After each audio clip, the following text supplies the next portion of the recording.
The federal inquiry, it's looking into the worst ever mass shooting here in Canada. It happened in Nova Scotia. It also is looking about how the RCMP dealt with it, how it managed its communications, the whole gamut from start to finish.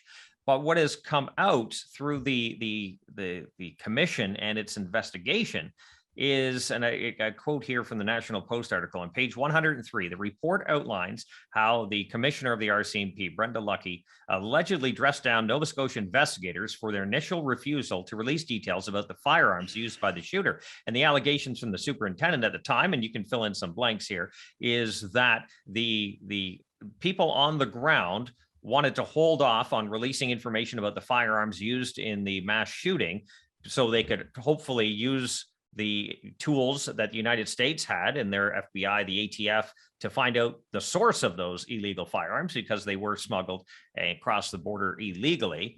But at the other side, you had the Prime Minister's office and the then Minister Bill Blair of Public Safety, who wanted to, it seems like, use the shooting as an excuse to move forward with their firearms agenda. This is an appalling set of facts that you have just presented, Jamie. And I think there's no politician in the House that does not feel for the victims and the survivors and the families who have gone through the most horrific attack this country has ever seen.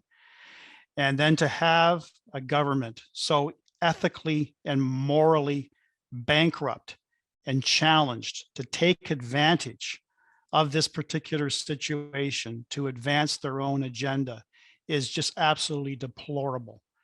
It's disgusting. When I think about my time as a former Crown attorney, I look at the values and the ethics that I had to stand by every single day in my practice, in my pursuit of justice, in holding offenders accountable while representing the interests of victims. I did it passionately, I did it diligently, and I took pride. And I also like to think that the whole notion of a politician was once viewed to be a most honorable exercise of public duty. It was an example of the highest level of public service that you could have, not only to your constituents, but also to the country. And with it, you absorb the whole concept of truth and integrity and honesty. And these are values that have been ingrained in Canadians' views of politicians.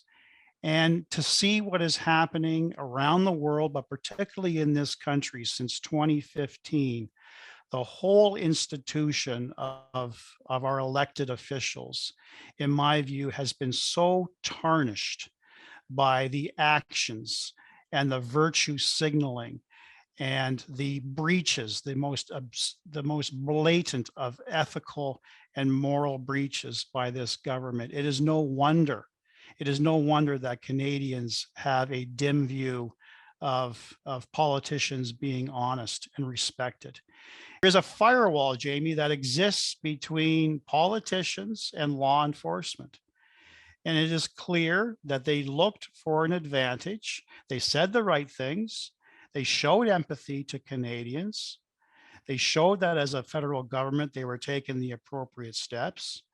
But all along, he had years and years and years to introduce this legislation, but chose the timing, which was not coincidental, to follow on the steps of this worst mass shooting tragedy this country has ever seen, to take advantage and instruct either himself or the Privy Council or Minister Blair, as he then was the Minister for Public Safety, to essentially direct the Commissioner of the RCMP to advise that certain details of the firearms needed to be released. This warrants a full examination, and I know that several witnesses later this month are going to be called to a special hearing of the Public Safety Committee. I'm hoping that I could take advantage of that and be in a position where I can ask certain people some questions to get to the heart of this matter, to find out why there was that level of interference when there ought not to have been.